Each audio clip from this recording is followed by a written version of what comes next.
Bonjour, voici le point sur la situation sanitaire du département de la Moselle. Il y a une cinétique qui évolue défavorablement. On a doublé en une semaine le taux d'incidence. On est passé de 19 à 31. Ça reste des petits chiffres. L'idée n'est pas déjà de créer la panique au niveau général, mais néanmoins, c'est des petits signaux qui sont importants quand on le regarde et qui nous amènent à se dire qu'il faut dès maintenant prendre des mesures avant que les chiffres deviennent très hauts. Et on a déjà 3 EPCI dont le taux d'incidence dépasse le seuil d'alerte qui est fixé à 50 nouveaux cas pour 100 000 habitants. Donc ça nécessite effectivement qu'on maintienne les vigilances, qu'on redouble les campagnes de tests et toujours la vaccination, même si les effets sont un peu plus longs dans le temps. Le variant Delta circule beaucoup dans le département de la Moselle. Il commence à circuler effectivement, on est à peu près sur la moitié des cas, ça dépend des jours, des semaines, mais en tout cas on explique l'augmentation du taux d'incidence dans un délai très rapide par la présence de ce variant en Moselle désormais. On a quelques clusters là qui se sont développés en terrasse, donc à l'air libre, donc ça veut dire en fait que ça signifie qu'il y a un pouvoir contaminant qui est très fort, donc la charge virale n'est pas obligée d'être aussi importante que sur les autres variants. Et il ne faut pas oublier qu'il est 60% plus contagieux que le variant anglais, qui lui-même était déjà 2 fois plus contagieux que la souche originale. Les taux de vaccination?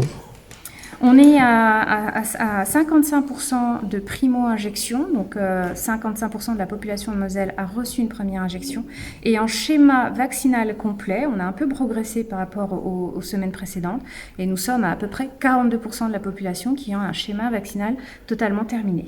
Alors ce qui est sûr, c'est que dès effectivement lundi soir, et ça s'est constaté également le mardi et encore maintenant, on a des rendez-vous qui sont pris en nombre. Les créneaux, là, pour cette semaine, sont quasiment tous pris. La semaine prochaine également. Et on continue à avoir des demandes supplémentaires. Les centres de vaccination s'adaptent d'ailleurs pour pouvoir répondre à cette demande supplémentaire. On avait établi avec l'ensemble des centres de vaccination ce qu'on a appelé un plan de continuité de l'activité, c'est-à-dire de se dire qu'on est en capacité de pouvoir assurer à minima les volumes que nous avions en juin, qui sont donc supérieurs à ce qu'on a reçu en juillet. Mais avec les stocks que nous avons, nous sommes en capacité donc d'augmenter. Et puis, il ne faut pas oublier qu'il y a maintenant, en termes d'injecteurs, beaucoup de professions qui sont éligibles à pouvoir le réaliser et on peut aller chercher aussi cette ressource-là. Comme l'a indiqué Mme Himmer pour l'ARS, effectivement, on sent bien qu'effectivement quelque chose frémit, mais on est pour l'instant dans un registre qui n'est absolument pas celui de la mise en difficulté des structures hospitalières, dont les chiffres demeurent pour l'instant des chiffres en valeur absolue modeste. Nous sommes donc en alerte, mais c'est tout à fait gérable sur l'hôpital. Alors l'été, effectivement, en tout cas, c'est une plaidoirie. Je pense vraiment qu'il faut que nos personnels, je pense en particulier aux soins critiques où ça a été quand même extrêmement compliqué, mais aussi sur les services de médecine. Il faut absolument que nos personnels puissent aller refaire leurs forces, puissent partir en vacances, puissent prendre quelques semaines. Nonobstant la campagne vaccinale qui bat son plein et qui va, nous le savons, manifestement devoir s'amplifier encore dans les semaines qui viennent et sur lesquelles, évidemment, nous le savons tous, manquer de bras, c'est évident.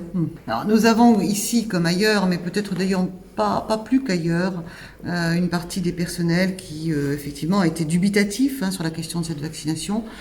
Je n'ai pas cru remarquer ni mardi, ni hier, ni aujourd'hui de mouvements violents. Non, pas du tout. Je pense que il y avait aussi une forme d'attentisme à partir du moment où cette affaire devient obligatoire. Moi, je suis persuadée que les personnels hospitaliers vont s'y conformer avec le sens des responsabilités qui a toujours été le leur jusqu'à présent depuis le début de cette crise. Alors je n'ai de manière précise que celui du CHR, mais je pense que nous sommes à peu près alignés. Je n'ai pas connaissance d'écarts importants, ni avec la Moselle-Est, ni avec nos voisins du privé.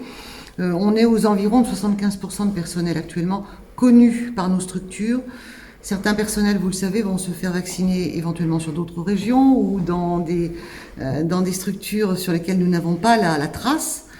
Donc on pense qu'on est aux environs de 80% à peu près. C'est intuitif, mais je pense qu'on n'est pas très... C'est un taux qui est un petit peu plus important que sur les autres régions. Je pense qu'on est sur les autres régions plus près de 60% que de 80%.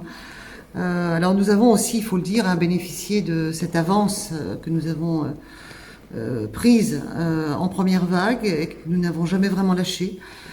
C'est heureux. Maintenant, il faut continuer. Il faut réfléchir à se vacciner. Ce n'est pas juste pour le bien d'autrui, mais c'est pour le sien. Il ne faut pas regarder que les chiffres. Il faut regarder l'efficacité de la vaccination. Les virus vivent leur vie, quelles que soient les politiques qui sont mises en place. Ils sont là pour se développer, pour nous contaminer.